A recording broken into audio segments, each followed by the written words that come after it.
আম পড়ে গেছে। এত টক আম আমরা কি করব, মানে এটা যদি পাকা আম হতো না তবু একটা কথা ছিল, এই টক আম কত আচার কত কি করে রাখবো সেটা বলার বাইরে।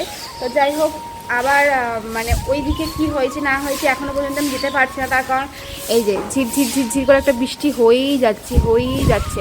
আমফান ঝড়ের থেকে এটা অনেকটাই কম।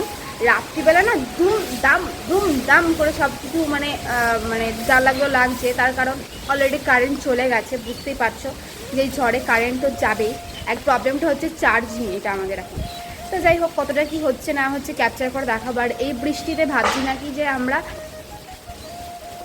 আম কুড়াতে চলে এসেছি অলরেডি। তো যাই হোক, এই বৃষ্টিতে আম কুড়াতে কে আসে আমি নিজেও বুঝতে পারছি না। আমরা এখন আমাদের বাড়ির আমগুলো এখনও কুড়িয়ে উঠতে পারিনি। তো যাই হোক, তো এই বৃষ্টিতে ভাবছিলাম যে একটুখানি খিচুড়ি বানাবো, কিন্তু দেখা যাক কি হয় না হয়। গাছটার একবার অবস্থাটা দেখো, গাছ পুরো ঝুলে একদিক দিয়ে হাওয়া মারতে মারতে অবস্থাটা কি হয়েছে, মানে পুরো হাওয়াটা উত্তর দিক থেকে এরমভাবে মারছে, গাছ পুরো হেলে গেছে এরকমভাবে একদিকে। তো উপর দিক দিয়ে তোমাদের একবার সিনটা দেখিয়ে দিচ্ছি, চলো তাহলে বুঝতে পারবে। কন্টিনিউয়াসলি শুধু এই দিকটা দিয়ে হাওয়া দিচ্ছে, মানে উত্তর দিক দিয়ে হাওয়া দিচ্ছে। গাছটার অবস্থাটা একবার শুধু দেখো, মানে পুরো হেলে গেছে, মাথাটা একবার দেখিয়েছে। তো গাছটা এবার দেখো পুরো হেলে গেছে, গাছটা ভেঙে যাওয়া পর্যায়ে। সারাটা রাত ধরে শুধু এই দিক দিয়ে আর এলোমেলো হাওয়া মারছে, গাছটা পুরো এইরকম হয়ে গেছে। তো যাই হোক, একটা জিনিস ভালো, সেটা হচ্ছে যে আমফান ঝড়ে যে আমরা যে ভয়টা পেয়েছিলাম, মানে আমরা রাত্রেও রীতিমতন ঘুমাতে পারছিলাম না। আমার বাড়ির পাশের পাড়া থেকে সব উলুধ্বনি ঘণ্টার ধ্বনি এইগুলো দিচ্ছিলো, তার কারণ অনেকজনের এরকম উলুধ্বনি ঘণ্টাধ্বনি দিলে মানে ঝড় বলো যা বলে এগুলো একটু কম হয়, তোর জন্যই দেওয়া শুরু করেছিল, এতটা পরিমাণে তাণ্ডব শুরু করেছিল। তো এবারও ক্ষয়ক্ষতি হয়েছে, কিন্তু আমফানের থেকে অনেক কম হয়েছে, অনেক কম। তারপরে মানে প্রায় ভোরবেলা পর্যন্ত 2টো, 2:30, 3টে পর্যন্ত মানে কারেন্ট ছিল। সম্ভবত আমি 2:30টার দিকে একবার উঠেছিলাম, তখন কারেন্ট ছিল। তো আমি এখন চলে এসেছি আম কুড়াতে, তার কারণ আমার সহ্য হচ্ছে না। তার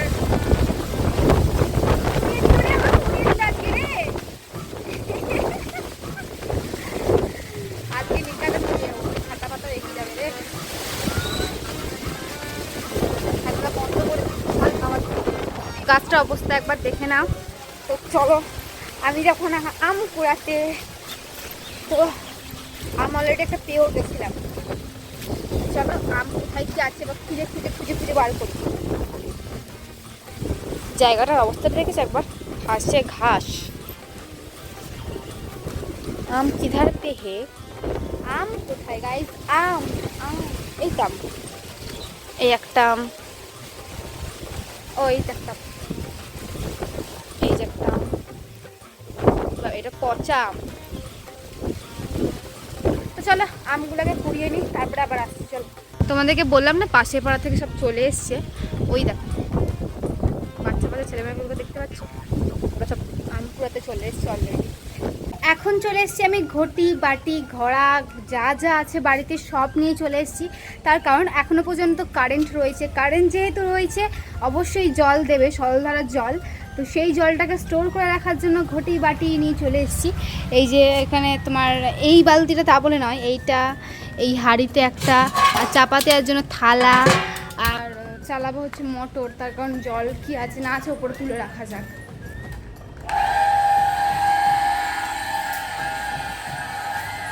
যাই হোক, মোটরটা চালিয়ে দিয়ে এলাম, এখন ঘেরা ঘেরা ঘেরা ঘেরা সাউন্ড হবে। তো এদিকে আমার জল চলে এসছে অলরেডি, জল ধরে নিই। সারাটা দিন ধরে শুধু উত্তর দিক দিয়ে হাওয়া দিয়েই যাচ্ছে, তার সঙ্গে বৃষ্টি তো লেগেই রয়েছে। তো সেই জন্য ভাবলাম যে এই ঠান্ডা ঠান্ডা মরশুমে না একটু গরম গরম খিচুড়ি হলে জাস্ট দারুণ জমে ক্ষীর। তো সেই জন্য আজকে বাড়িতে বানিয়েছি, তার মধ্যে কারেন্টও চলে এসছে, মানে কি বলবো, খুশির খবর একদম ছড়াছড়ি। আর এখানে আমার এই অন্ধকারের মধ্যে রান্নাবান্না আমি একদম এক্সপার্ট, সব করা হয়ে গেছে। এইখানে তোমার বসেছে তোমার এঁচোড়ের তরকারি, এইখানে মাছ ভাজা, মাছের ডিমের বড়া, আর এটা হচ্ছে মাছ ভাজা রয়েছে এখানে। তো মাছটা নষ্ট হয়ে যাবে বলে ওর জন্য একবারে সব ভেজে রেখে দিলাম, যেহেতু ফ্রিজটা চলছে না। যা কাউকে ওর জন্য বেশি প্রশংসা করতে নেই, বলে না, কারেন্টটা দুম অফ হয়ে গেল। আর এখানে রয়েছে তোমার খিচুড়ি আতপ চালের। উফ, এই ওয়েদারটা একবার জাস্ট দেখো,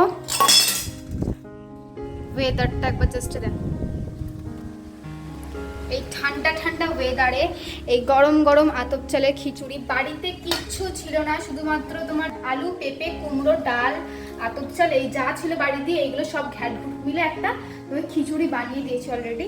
তো চলো টেস্ট করা যাক কেমন হয়েছে খেতে। যে গরম গরম খিচুড়ি, তার সাথে রয়েছে মাছের ডিমের বড়া। তো চলো খাওয়া যাক। বাইরে পড়ছে প্রচন্ড জোরে বৃষ্টি।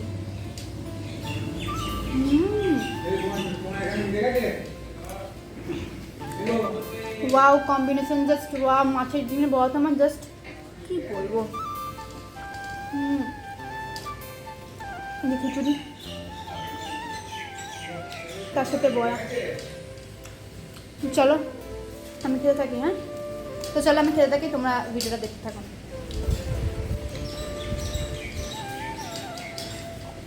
এখন রাত বাজে হচ্ছে 9:45 আর এখন বানাচ্ছি ভিডিও। দেখে বুঝতেই পারছো মানে কি কপাল আমার। আর আজকে একটা দারুণ রেসিপি বানিয়েছি, সেটা হচ্ছে যে তোমরা শর্টে পেয়ে যাবে অবশ্যই। আর এটা না জাস্ট ওয়াও খেতে হয়েছিল। আমি শর্টে আপলোড করে দেবো। আর এখন এই যে খিচুড়ি নিয়ে বসে পড়েছি, তার কারণ রাত্রিবেলা খাবো এটা ডিনারে। তার কারণ আমি 3 বেলায় যদি খিচুড়ি দাও 3 বেলায় খিচুড়ি খাবো। আমার এতটা ভালো লাগে যে কোনো খিচুড়ি, সাবুর খিচুড়ি হোক, যে কোনো খিচুড়ি। আর হ্যাঁ, এখানে কিন্তু ঝড় বা বৃষ্টি দুটোই থেমে গেছে, কারেন্টও চলে এসছে।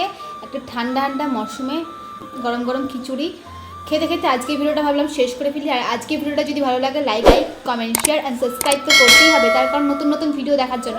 তো আজকের মতন টাটা।